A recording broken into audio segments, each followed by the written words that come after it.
If you're anything like me, you may have a lot of apps on your phone. And there's usually about three categories of apps on our phones. The very useful ones, things that are like communication or something like productivity, like a calendar or reminders, or maybe something that aligns with your values. Maybe you read the news or listen to podcasts or audiobooks. Then you have the big time wasters, the infinitely scrolling apps, YouTube, Facebook, Instagram, things like that. And we talked about those in a previous video. If you want to check it out, I'll leave it up in the card. But then there's the third group. And this third group is a little bit tricky because you don't know if you should get rid of it or you shouldn't. It's kind of like the equivalent of objects that are in your home just collecting dust, but waiting for the right moment to be used. Like a tool or a hammer, something that you don't know if you should get rid of it, but that you may want to get rid of it. So today I want to share with you 3 principles that can help you make that decision, whether you should get rid of an app or not, or whether you should keep it altogether. But before we get to that, I'd like to share a quote with you from the book Essentialism. This quote helped me kind of orient my decision making. So Greg McKeown says this in his book: "The way of the essentialist means living by design, not by default.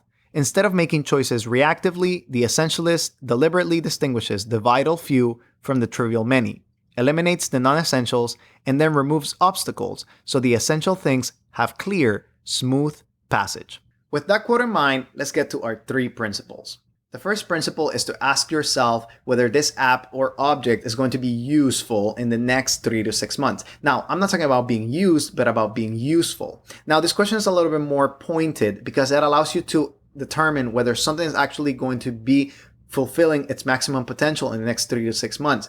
Maybe you have a book from college that you're not going to read anymore. Why should you have it keeping a space that you could replace with a book that really interests you? Or what about an app for travel? If you're not going to travel in the next 3 to 6 months, why should you have it on your phone instead of having just the things that are essential so that you can become more productive? Now, the 3 to 6 month timeline also allows you to not be remorseful in like a very short period of time. If you just get rid of it and you're not thinking about its possible usages, then you're just going to reinstall it right away. But if you truly think what's going to happen in the next 3 to 6 months, you're planning for your future and you're creating an environment that is adapted for that plan. The second principle is to itemize your apps and objects. Now, making a list of your apps and objects can help you realize what you truly have and what you don't need. Now, I prefer to do it on a physical copy and a digital copy, but you may prefer to use only one or the other. But making a list, a thorough list of everything you own, you're going to start quickly realizing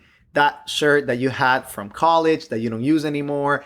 Maybe you want to donate stuff like toys or maybe something else like books that you're not using, or maybe gear that you're just like, man, why do I have that? And I'm going to be going through some of that and going to be giving it away, some phones that I bought from the past. So stay tuned for that.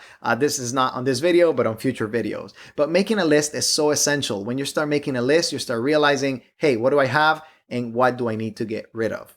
The final principle is connected to the second one, and it is about categorization. So after you have chosen what you want to keep and you want to get rid of, you need to categorize those things that you want to keep. So for example, if you have a bookcase and you have decided to keep all of your science and philosophy and mathematic books or whatever it is that you like, you may want to categorize them in a specific row. This is my science row, this is my philosophy row, this is my ethics row, this is my religious row, this is my non-religious row, whatever it is that you have, whatever books. If you categorize them, you will help your brain to shortcut and not be asking the question, where did I put that book? Where is that? If it's a science book that you're looking for, it will be in the science section. This can also be done on the digital space. If you create home screens where you have a work home screen, then you have a play home screen with games, and you may have a loved one's home screen with all the communication that you may want to do, you're shortcutting and you're not asking yourself, where did I put that app? The app is related to a specific topic and you may find it. This can also be done through folders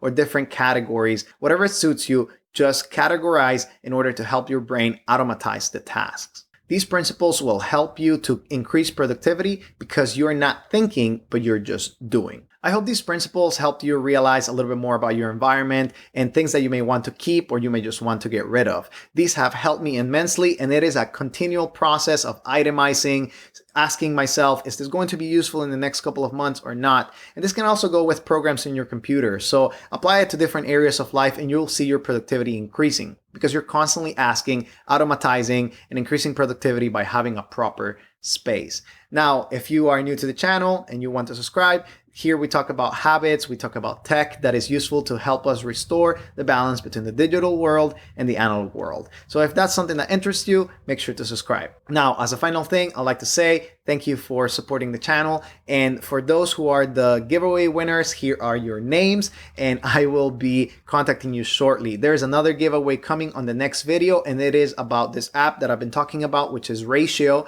which really helps you if you have an Android phone. So stay tuned, stay subscribed, and the giveaway will be codes. So if you don't have a code yet, make sure to subscribe. I'll be doing a giveaway pretty soon. Thanks for watching, and I'll see you on the next one.